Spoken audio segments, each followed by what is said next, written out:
All right, welcome to this LinkedIn Live. I'm here with John Barrows. John, welcome here. Hey, Caleb. Thanks for having me, man. I appreciate it. Hey, I'm glad to have you here with us here, John. And just tell us a little bit about who you are, what you do, Mhm. and we can go into this. Yeah. JB, I'm CEO of JB Sales here.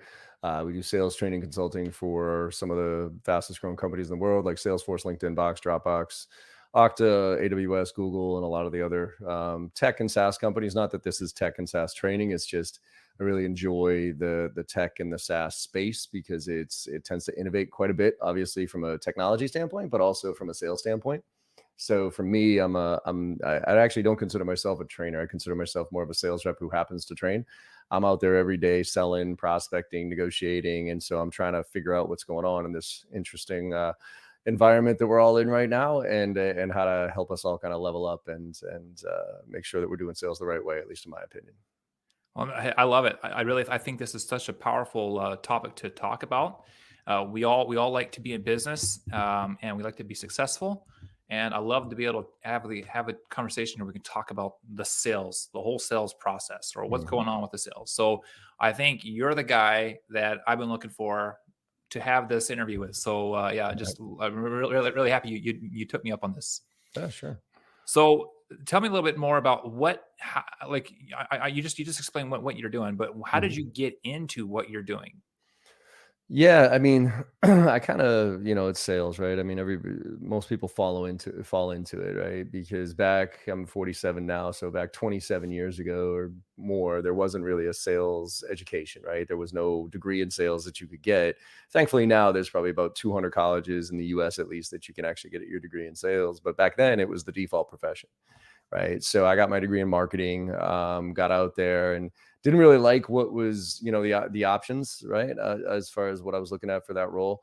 And DeWalt Power Tools, they're pretty close out of university. So I went to University of Maryland, and they're down in Towson, Maryland, and they recruit heavily out of University of Maryland. So it was a position that it was under sales, but it wasn't really sales. It was more event marketing, right? So I got to drive around, do shows and construction crews, and give away free tools.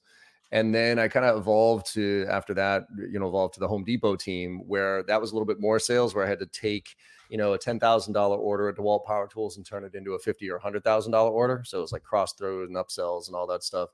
And then after that, I did Xerox, and that's where I really learned how to sell. I mean, selling copiers. Not only did I sell copiers, but I sold copiers to the government, which was about as bad as it could get. And but Xerox had a great sales training program that they put me through. So that's really where I learned, sales, consultative sales, solution selling, and also how to take rejection quite a bit. From there, I started a company with a few friends of mine from high school. So we did an outsourced IT services to the SMB market, so self-funded business. Um, and I was 23, 24 years old, so I had really no idea what I was doing.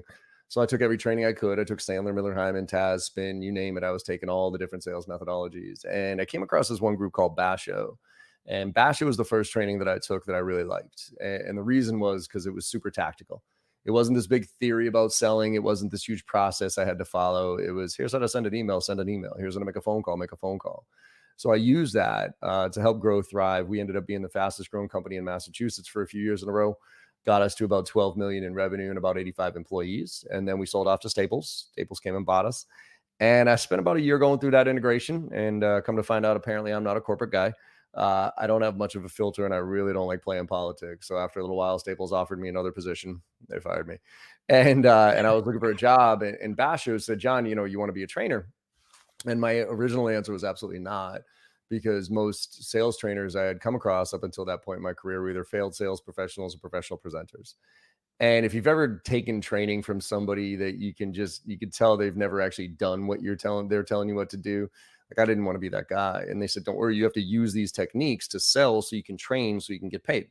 Right. And I like the whole practice what you preach thing. So I joined on, took on some bigger accounts, brought on some bigger ones. And then, to make a very long story short, they screwed it up and I took it over.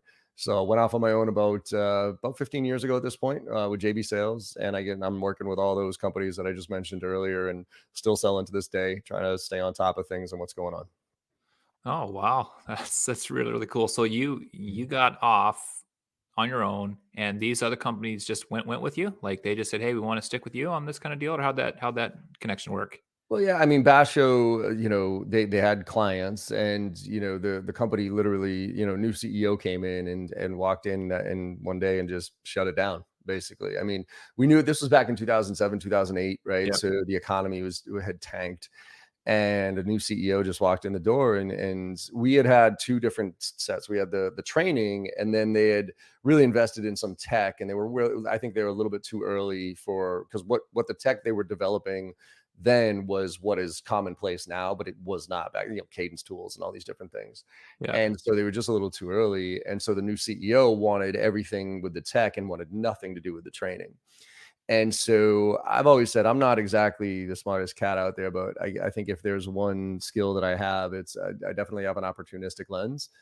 And so when he fired us all on the spot, he literally walked in one day. There was probably about 25 of us, and he said, "All right, that's it. Party's over." And we're like, okay, like what's a wind down here? What's the transition? That type of thing. He's like, "I don't think you heard me." He was like, "Here's a box, here's a check, pack your shit and get out." Right. yeah, And I was like, "Right now?" Right. So after running to the bank and cashing that check, I remember the office was almost like it was like almost like a zombie apocalypse, right? Like people were just walking around like they had no idea what had just hit them. And most people were panicking because, that's historically, usually what you do when you get fired, you immediately start thinking of, how do I gonna pay my bills? What's my health insurance? I got to find another job, right? And that's what most people were thinking. And I looked at it and I said, well, this guy just walked away from what used to be a $3-4 million business that had like an insane client list, a revenue stream that was already there. Because when Basho had done the trainings, say it was Gartner, for instance, that we were training, and it was a $200,000 training contract. Well, it was 50% deposit, 50% receivable. So they had already paid the deposits, right? yeah, So the revenue was there, the clients were there, and the product was something everybody loved. And when you think about it, nobody gets to start a business with a product that everybody already loves, an existing client list that's insane, and a revenue stream, right? So for me, it wasn't really a risk. I looked at it and I was like, and I remember walking into his office and being like, "Hey, that sucks. Thanks for firing us all. Just out of curiosity, what are you going to do with the training?" And he sat there and he was like, "Huh." He was like, "Oh yeah, what do you think I should do with it?" And I was like, What? You haven't thought of this?" And it was because he did not care about the training. He just wanted the tech. But the problem was the tech was associated with the training. So without the training clients, like if he had just left all those training clients high and dry, there's no way he would have been able to go back in and try to sell the tech to that training to this client. So I knew that. And I just said, all right, well, why don't we do what if I were to do this? What if I were to start a new company? I'll take the clients from a training perspective.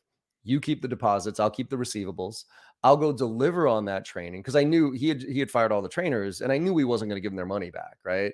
So I was like, well, I'll go deliver on all that, so reduce your liability. You keep the deposits, I'll keep the receivables, and then I'll pay your residual moving forward on whatever we use to resell your IP. And he was like, all right, that sounds good, make it happen. I was like, shit, okay. So I remember like telling everybody in the office, I'm like, I did the kind of the Jerry Maguire thing of like, hey, who's coming with me, right? And I remember being back in my house, and I said, "Hey, everybody, like we have this golden opportunity. This guy just left like a $3 million business on the side of the road to die.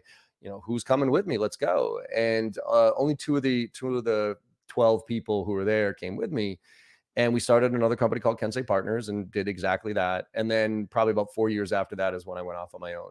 And so, it was kind of a transition to being on my own. Like I yeah. said, I'm not a ultimate risk taker, like, ramen noodles, live in your parents' basement type of thing.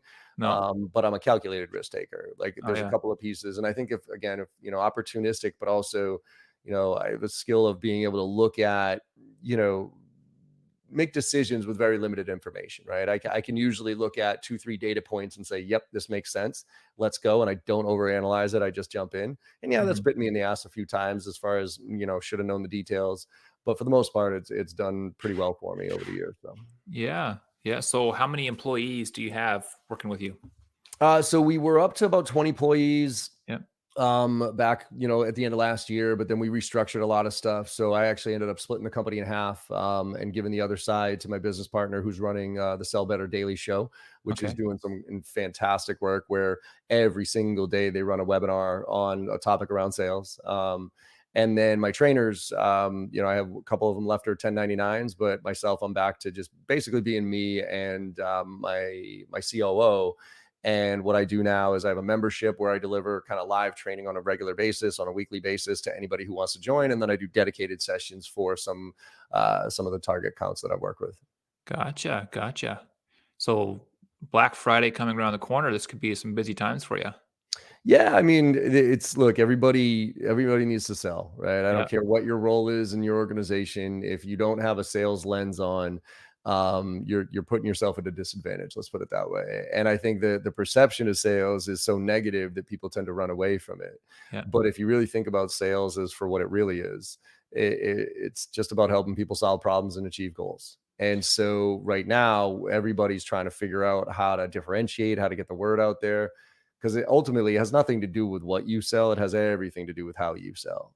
Hell If yes. you want to get into that feature function race, I work with a lot of engineering founders, Yeah. especially when I was doing IT sales, and it's amazing to me how none of them think that sales, oh, I'm not in sales, but they are. Because if you think about sales, somebody said this early in my career that sales is the transfer of enthusiasm, right? Like if you believe that strongly in what you do, right, then you just transfer that enthusiasm over to the right client, right? You're not Yeah. a great fit for everybody. Yeah. And if so you could take like the most introverted engineer you've ever come across in your life and say, "Hey, are you in sales?" And they'll be like, "Absolutely not." Well, and then you ask them, "Hey, could you describe to me like the last time you created something or the last time you fixed a problem or figured out the code that was able to do this?" And you will literally see them light up like a Christmas tree and explain what they did. And if Yeah. you needed what they did, you'd want it, right? Yeah. And so what happens with a lot of engineers is they actually start a company and they're super passionate about what they do. And then what happens is they go and talk it to friends, families, and fools, right? Like kind of their ecosystem. And they Yeah. usually get really good positive feedback because of that. And because of that, then maybe even two or three people might buy what they're selling, right? So they're like, "Oh, cool. Well, everybody needs this. Like sales is easy." Yeah. And then they just hire a VP of sales to come in, and that person does not have the same passion, does not have the same insight, and does not have the same network. And inevitably, they're set up for failure. And then in the end, just like, I knew sales was this. God damn it! Let me go to marketing. Let me go all Yep. in on marketing and inbound and everything else. And that works to a certain degree, but then it always hits that wall, and then you Yep. need sales again. Yep. So it's this appreciation for what the role should be and what it really is what I'm trying to introduce to as many people as possible. And yeah, Black Friday coming up, I think it's an opportunity for a lot of people to look towards the end of the year and say, my pipeline's empty, my forecast, like I missed this year. What do I do to make sure that at least I can start off next year strong? And this is a way we can do it. Yeah, man. You hit a couple nuggets there. One of them was the concept of that people kind of I don't know exactly how you said it, but they skip sales because they're a bit afraid of it, right? And I find that, I'm just paraphrasing what you said. Mhm, I find that very interesting. You're in business, you got to sell something. mhm, How can you say that? I know exactly what you said. I know exactly where you're coming from, and I know what so many other people struggle with. mhm, When it comes time to like pavement and the tire hitting the road, the sale part isn't mhm, happening. mhm. Like, why is that so hard for a business? You have to sell first. Like, I Yeah. mean, like not literally, but you got to have like it's got to be the Mhm. forefront of any business. If you're What's going not on? if you're not aligned on sales, I mean, I've seen companies fail time and time and time again. And 9 times out of 10, it has nothing to do with the product market fit, has nothing to do with the quality of the product or the service even associated with it. It's just because they can't sell it. Yeah, And so that's why I think, I actually coach a lot of sales reps who are looking for positions, or, new jobs or whatever. And I ask them, like, one of the things you want to figure out is the founder, are they sales oriented? Do they come or what is their appreciation for sales and how is the company aligned around sales?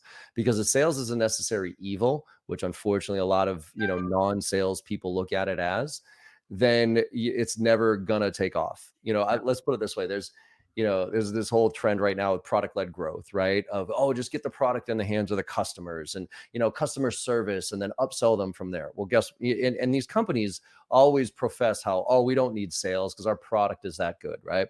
And I've heard that from Slack. I heard it from Tableau. I heard it from, you name it, like Dropbox, Box, they all, at some point in their early career, in their early journeys, the CEO stood up and proudly professed, we don't hire sales professionals. We don't need them because the product sells itself. Well, guess what? I've trained Dropbox, I've trained Box, I've trained Tableau, and I've trained Slack, because they all get to a point where they slam into a wall where they then need to figure it out. And Yeah. if you have to figure that out on the back end, then you're Yeah. playing catch up quite a bit. But if you align from the beginning around sales, and create a whole support structure around, bringing the right type of client in, and again, taking your perception of what sales is, as far as sleazy, like I tell people, like, if you're trying to convince someone in sales, you're doing it wrong. You're just doing it wrong.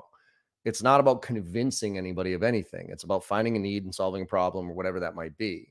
And so really, customer success and sales are pretty much the exact same thing. Now, we go outbound and try to drive it, right? Whereas they're inbound trying to get the most out of the product. So I think the reason that a lot of them are not aligned around sales is because they're scared of it, quite frankly, or Mm, they have that negative perception of it because they watch the Glengarry Glen Ross, and they watch Boiler Room, and they watch Wolf of Wall Street, and they're like, oh God, like that is the last thing I want. And I'm right there with you. I think yeah. those are the worst sales movies I've ever. I think those are the worst sales movies I've ever seen. It's everything that's wrong about selling, right? Yeah. Everything, the whole nightmare about selling is what they made a movie Yeah. about.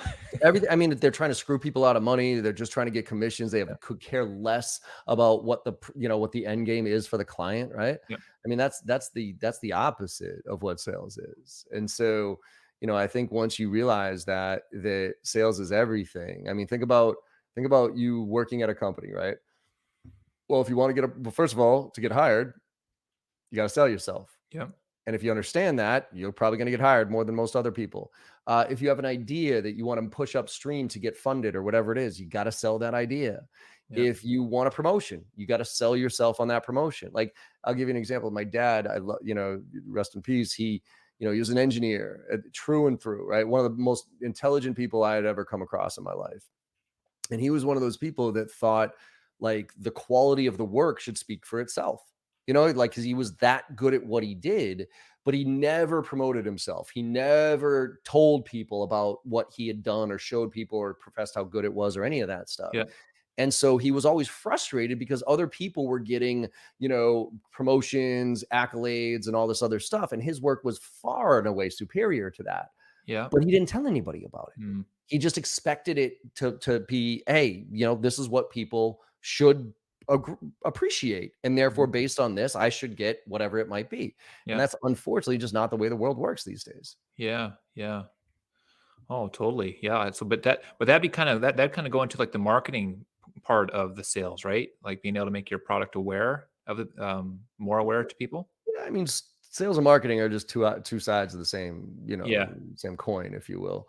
They take a bit of a different approach. I mean, marketing's the air cover to kind of get the word out there, where sales is a little bit more tactical and talking to people. But yeah, I think it's about, finding the right people to have a conversation with, and your target audience, and making sure that you add value to them and drive them through a process of educating. And then, through that education, whether through marketing and materials, or sales conversations and demos and those type of things, you bring them down to the point where you can get them to actually fill that need. Yeah. So can a marketer be a salesperson, and can a salesperson be a marketer, or they're separated, or do they have to both work simultaneously the same? I think I mean, my background's marketing, I'm in sales. I think it's healthy to have both perspectives. I Yeah. do think they're separate roles, but I do think that they overlap quite a bit. And I tell a lot of sales reps right now, you have to be a mini marketer at this point, because, like, I'll give you an example: cold calling, right? Well, cold calling historically has been pretty good way of, like, getting people on the phone and getting them into the buying process, right? Well, these days, cold calling isn't exactly a primary way of getting somebody to know about you and close that deal. So cold outbound right now is brutal because of the noise, right? With all the cadence tools and all the AI stuff that's hitting the market and everything else. So you almost have to look at cold outbound as a marketing function, right? So the reason I make cold calls, and I coach reps on how to make cold calls and leave emails still, even though conversion ratios are almost zero, connect rates are brutal, and all that other stuff. Yeah. You could argue, like, why even make them at this point? But if you look at it as a marketing function to a certain degree, Well, then you should, because it's all about positive impressions, right? Mm, So that billboard that I drive by on the road is yeah. very similar to that cold call that I leave you, and you might listen to and might pique your interest to then go look at the email that I sent you, or go take a look at my website to then potentially come to me when you're ready. Right. Mm, So I think that is the way, I used to get in a lot of arguments with people who said, Mark, cold callers, it's an interruption, and, oh, sales is horrible, marketing, marketing, marketing. And I'm like, so wait a minute, this ad that pops up on my screen that I didn't ask for, I didn't ask for that. mhm. Right. So that billboard that I drove down and I saw, I didn't ask for it to be in my line of sight. So you're interrupting me as a Yep, marketer. So what's the difference between that and making a cold call, an unsolicited cold call? It yep, was an unsolicited ad. It was an yep, unsolicited piece of crap email you sent me in my inbox that hit my spam. It was yep. an unsolicited plane that flew over with a banner. You know what I mean? Like, they're all marketing impressions. Yeah, And so if you think about it that way, and I think what we really need to do now that things are getting so kind of a lot, morphed into each other, if you will, is we got to stop worrying about attribution. And that's the thing that sales and marketing divide is always about. Who gets credit for it? Right? Who yep, cares who gets credit for it? We got a mm, meeting with a good client. Like, yay, we should all be celebrating right now. yeah, Now, I don't know how to do that from a commission standpoint and how to structure that based on how organizations run. But if it was up to me, I would take away the 100% commission, that type of stuff, yeah, because to me, we would bonus out on, hey, we're all trying to get this target type of account based on marketing and sales and all these different things. And whether they come to us as an inbound, or they get, we cold call them, or they click on a link and take some, who cares who gets credit for where that came from? We got it. So we yeah, should be celebrating as a team. And I think that's the biggest divide that causes the sales and marketing divide is who gets comped for what, yeah, SQL, MQL. Like, I could care less about all that stuff. yeah, yeah, yeah. The end of the day, we wanna win together, right? That's Yeah. at the end of the day. Yeah, for Hmm. sure. So let's talk about pricing a little bit. I'm really curious to know your thoughts on pricing. Okay. So we have a product, we promote it out there, and didn't get the conversion we were hoping for. So we lower the price, do it again, still don't get the conversion we're looking for. What's happening? What is the price? And what is it really arbitrary to what we're trying to do? I'm not a pricing expert by any stretch of the imagination, but it's all about your target audience. What do they value? Right? Mhm. I mean, I could sell something that only cost me $2 for $1,000 if I'm going after the right person that perceives the pricing the right way, right? That Yeah. perceives the value the right way. So I think there's a lot of nuances to pricing as far as finding product market fit, but it starts with your ideal customer profile. Yeah. Who is the person that you are trying to sell to, and what do they consider value, and what value are you bringing to the equation? And Mm, that's, yep. so I wouldn't say it's arbitrary. I think there's a lot that goes into it, but it's about trying to figure out. I'll give you a quick example. Right? My trainings, if they're dedicated trainings, are 30, 40, $50,000, depending on, what the client's looking for. One of my first questions is, what's your average contract value? Right? Yeah. If their average contract value is $200, $300, that type of stuff, then they're not a fit for me. I mean, they might have my membership as an individual member, and you can get a $400 thing, whatever. But if I'm going to train a team of people and your average contract value is $500, well, that means you got to get 20, 30, 50 deals out of that training to make the $30,000 investment worth it. But if Mhm. your average contract value is $50,000, we are not having a conversation about how expensive I am. Yeah. Because you'll say, well, John, you're too expensive. I'll be saying, no, I'm not. Like, what are you talking about? Yes, you are. Well, first of all, compared to what? Yeah. Compared to my direct competitors? Compared to not hitting your number? Compared to and how do you look at price, by the way? Do you look at it as total cost of ownership? Do you look at the dollar figure on the paper? How, like, help me understand how you look at price. And when I say I'm not too expensive, it's because if your average contract value is $50,000 and I'm going to charge you $30,000 for training, I'm not too expensive. You just don't believe that I can do what I tell you I can do. That's Mhm. a different conversation. And I'll Mm. have that conversation with you.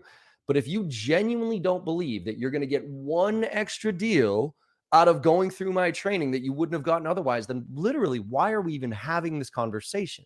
Mm. So I could charge you 30, 40, $50,000 depending on what your outcome is. Yeah. So that's what you have to identify, is what kind of value are you adding to the organization? Mm, and and how many people are you adding it to?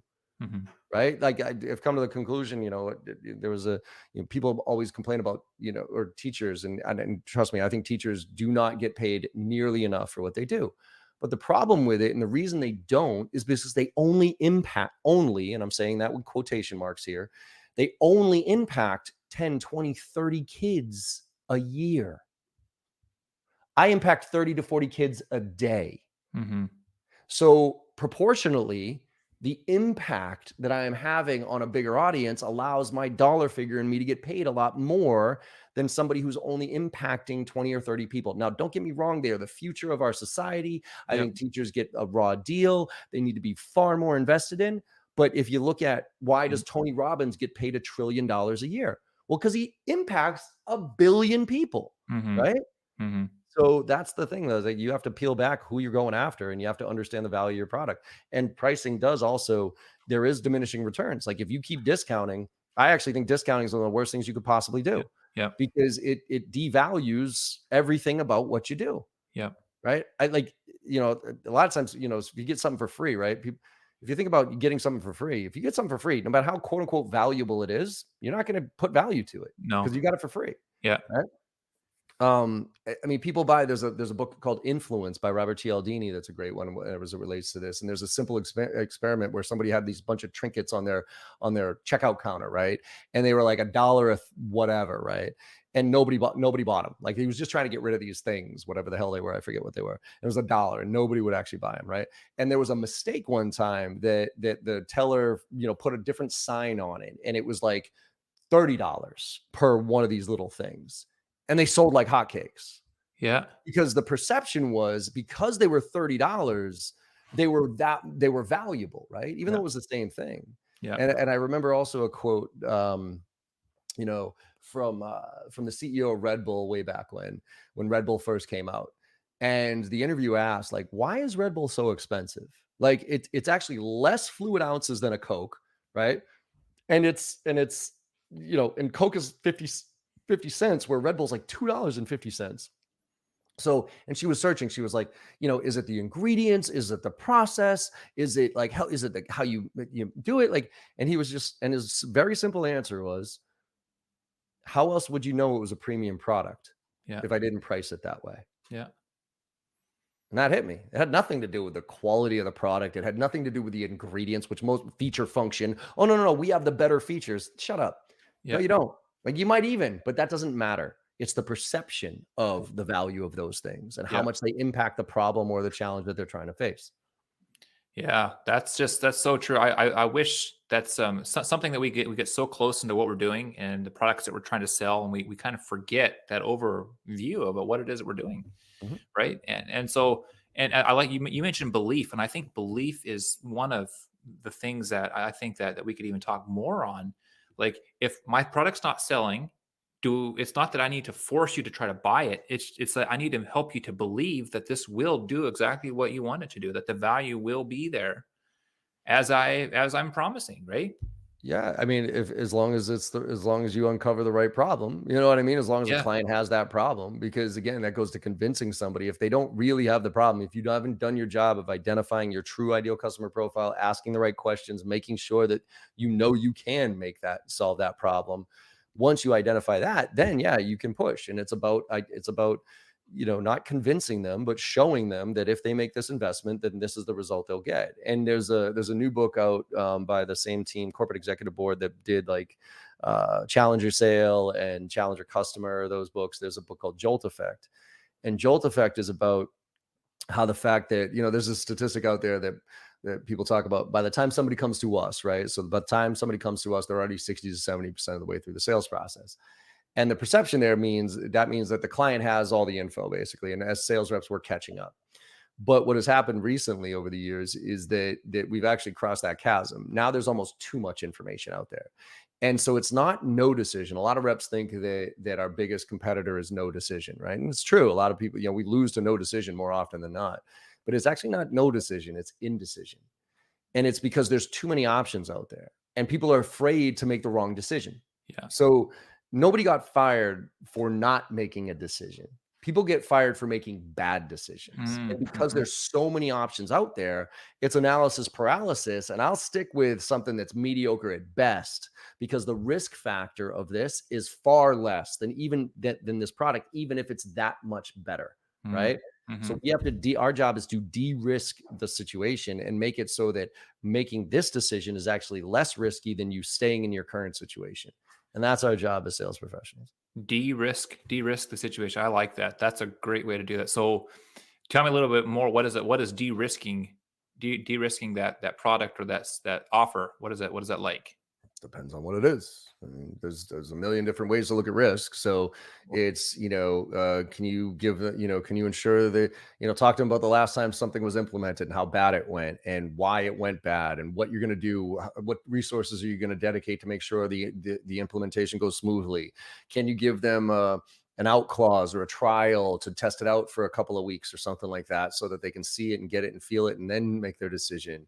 Those are can you offer a money back guarantee depending on what you sell? Like, you got to Mhm, have the confidence in your product and your solution to be able to offer stuff to de-risk. mhm. That's a company thing though. I don't dictate that. There's no one size fits all on those type of Yeah, things. So, yeah. but it's all about de-risk, understanding what the risk is, right? Understanding what they've done previously that might like have them thinking about that risk, right? Because they've made mistakes in the past, they've done bad things in the past with other vendors that have gone Yeah. south, right? And just figuring out how to, it's really what the client's definition of de-risking is, not mine, Mhm. right? What is risk associated? What is risk for them? And then how can I just de-risk that based on what I have and what the tools I have available to me? Yeah. So if I was to if people were to purchase things, myself or anybody, and I'm in this indecision mode, how Mhm. much of my indecision is based on an idea that if I buy this, people are going to think this is a stupid purchase, and it's going to make me look bad. Uh, no idea. That's everybody's. That There's too many variables to answer that question. I mean, Yeah. if I Okay. might have made 50 decisions in the wrong, like in the past, like 9 decisions in the past that were all wrong, and this is the 10th one that I'll get fired for. I don't know. I might have made 100 great decisions, and I'm flying high, and I don't give a shit. I'm going to take the risk because I'm an executive at the company, and I don't care. So, Yeah. Yeah. can't really answer that question. Yeah, yeah, because I just sometimes I would just wonder, like when someone is like and they're in this indecision mode, it's like, are you worried that you're going to look bad because you bought this, or you really think that this just isn't for you? You know, like it's just kind of like what's actually happening here? Why are you stalling? Yeah. I mean, look bad is, I guess, a part of it. It's more, is this the right decision? Is it going to do what I want it to do? Yeah, I mean, like, do I believe it's going to do what I want it to do? yeah, Whether I look bad or not, that's dependent upon whether this thing does what I think it's going to do. yeah. So you talk about objections a lot, and probably into your sales training. It's probably part Mhm. of your course or your topics that you do. What is the best way for somebody to learn how to face objections? Like what's a great way for them to actually get into a place where they can feel that negative rejection space so they can learn? I mean, look, there's techniques around objection handling that you can go and anybody can Google best objection handling technique for whatever the objection is, right? And again, objections are throughout the entire sales process. It's not about pricing. It's about, trying to get a next step with a client. No, I don't want to schedule that next step. Trying to get them to trying to meet with power, their executive buying committee, and they're going to object to that. So there's a bunch of different areas all throughout. I think first of all, a lot of it comes down to discovery and what you do in the discovery phase to make sure that you're uncovering the right information so that you have the ammo to address those objections that ultimately will come up later on. And then it's about being proactive, right? I mean, a lot of times for me, once I've qualified an account that they kind of fit the mold of somebody that I can help, I do a lot of disqualification. Like, I ask them all the questions why they shouldn't be doing business with me because they're going to find that out eventually, right? I might as well get those out of the way up front. And so I think you do good discovery, you grab great information, you try to be proactive. For instance, if you're the top, you're the highest priced option out there, right? So you're the highest price compared to all your competitors. Well, if you know that, then when you're getting into the decision criteria, right? Hey, how are you making this decision? What are some of the criteria you're going to use to evaluate the different vendors? And hey, could you force rank them for me? What's most important to you? What's least important to you, right? If they don't put price on that list, you should put price on that list. So say the first one is, well, it's got, implementation, breadth and depth of knowledge and, experience in our industry. Those are the things that we're really going to be looking for as far as somebody to partner with on this. If they don't say price, be like, well, okay, so let me just ask you. Say we are head and shoulders above everybody else on all three of those, but we're twice as expensive as the next provider. Where does that put us? Right? Hmm. And they're like, well, price is always an issue. It's like, okay, well, like on that list, where does price fall? And then you can be proactive and say, look, because if you are looking for the cheapest solution, I'm going to tell you right now, we can end this conversation very quickly. We are not the cheapest solution, nor do we ever want to be. So if Yeah. that's the case, then we should save each other a lot of time here. So you preemptively address it. And a lot of times people, oh, no, no, no, no, no, right? Because nobody wants to be called cheap. But then when it comes to, the actual objection, I always say objection handling isn't rocket science. It's just science. You just read, I talk a lot about, sales being a science and an art, obviously. I think actually sales should be more of a science than an art, because the science lays the foundation for the art form to be that much more effective. And when I talk about science, something that anybody can do at any stage of the sales process, and this will resonate with engineers as well, is A/B split test everything you do. Everything you do, A/B split test it. So, for instance, if you're cold calling and you're doing, calling to CIOs in healthcare, well, come up with two different messages to CIOs in healthcare. Make 20 phone calls with this approach. Make 20 phone calls with that approach. See which Yeah. one gets a better conversation. If you have one email that can go out to a group of 50 people, great, because they all fit a similar profile. Great, break it up 25, 25, and change the subject line. Mm. It's a higher open rate. Objection handling. Write down an objection that you are getting smoked on right now, like just is brutal for you. And then literally Google best way of handling that objection. And Hmm. you're going to get a bunch of people out there like me putting tips and nuggets and stuff out there about different techniques to use. Go Hmm. find two techniques that feel comfortable for you, practice them a little bit. The next 10 times that objection comes up, deal with it this way. The next 10 times, deal with it that way. See which one yields a higher response rate. Yeah. You'll figure it out along the way, because your style on dealing with objections is going to be different than my style is. I'm John Barrows from Boston, Massachusetts. I'm about as direct and in your face as it gets. And so when I have an objection, I can say something like, I'm not too expensive. Like when you say, John, you're too expensive. My direct answer to that is a clarification approach, which is a technique, which is to ask a question. Say, yeah, John, you're too expensive. My answer to that is always, compared to what? Compared to my direct competitors, compared to not doing anything, compared to, right? And I'm very direct with it. And I'll say, look, don't tell me I'm too expensive. Tell me you don't believe that I can do it. Now, I get away with that because I'm just direct and that's my nature. Somebody else might be a disaster with that. And that might come across as horribly offensive because of the way that they approached it. Yeah. Now, do I believe that we all need to kind of try and get out of our comfort zones to figure out what works for us? Absolutely. But Yeah. there are certain personalities that just deal with things certain ways. And so to be your own scientist and test out different approaches, you'll figure out your approach more than anybody else. And then you can lean into it. Hmm. Hmm. I love it. So, what is your favorite part about this whole topic, this whole subject, this whole work that you're in? What's your favorite part? Uh, uh, you mean like for what I do with the clients, or for myself personally, or like satisfaction wise? Just on the whole sales process. Uh, I mean, my favorite part is running a business and doing good work for people, so I can spend more time with my wife and daughter and enjoy my life. Like, I mean, I guess that's it.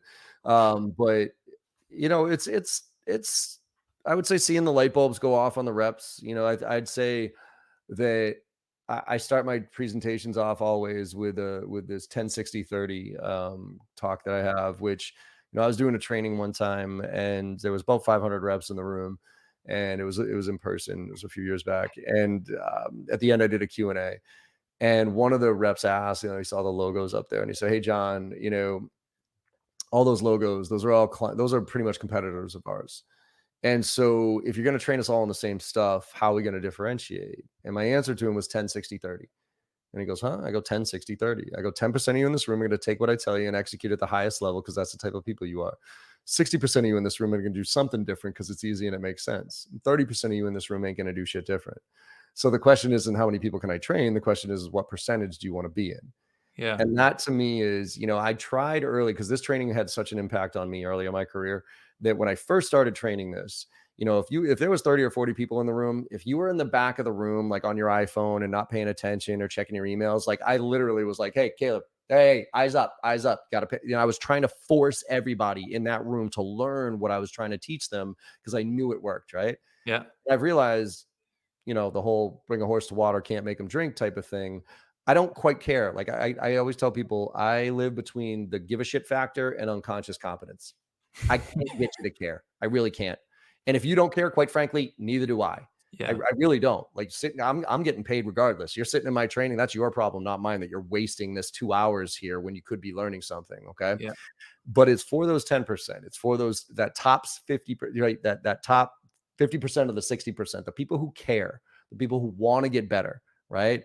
When you can see that light bulb go off in the training of that 10%, where you got that kid who's struggling and trying to figure something out, and all of a sudden something I said or a technique I gave or a mentality that you can see the light bulb go off and have them be like, it makes sense now. And then they take it to that next level. That's probably the most satisfying I get. I mean, I get a lot of people when I go to conferences and, because I've been in the game for quite a while now, and I'll go to Dreamforce for Salesforce.com's Dreamforce. And I'll have reps come up to me and say, "Hey, John, I know you probably don't remember me, but 5 years ago, 10 years ago, I took your training and it reshaped my entire perspective on sales. And because of that, I went from this to this to this to this. And now I'm an executive. Now I'm a VP. Now I'm a whatever. And I just want to say thank you. Like those are the type of things that make all this stuff worth it. I love it. I love it. That's great. What a way to enjoy what you do and impact others, right? Trying to, yeah. Yeah. Love it. Well, John, if somebody is wanting to connect with you, what's the best way for them to do that? Yeah, I mean, website's the easiest because that has all my contact information as far as all my social channels and everything like that. And that's jbarrows.com. So the letter J, BARROWS.com. On there, you'll find my Instagram, my LinkedIn, all those different things. LinkedIn was where I put a lot of my content, but unfortunately, you can't connect with me on LinkedIn because I've hit the 30,000 limit, which is pretty annoying. But you can follow me and still email me with those. But Instagram, if anybody's looking for like some direct one-on-one coaching or had a question, Instagram hands down that's where I do a lot of my coaching. So that's John M as in Michael Barrows. That's my handle there. That's on Twitter. That's on TikTok too. And yeah, and then I got a membership if people are actually looking for some training. It's $420 a year. You get access to all my live stuff, all my recorded stuff, all the workshops that I do. It's all the same training that I give to Salesforce and all those other companies. Awesome. And yeah, just having some fun doing it. So appreciate you having me on the show. And last thing is I also had the podcast. So I got the Make It Happen Monday podcast where we have similar conversations like this around sales, business, entrepreneurship, all that stuff. Awesome. Awesome. Well, I love it. Well, thank you so much for taking time out of your busy day to sit here and talk about your expertise in this field.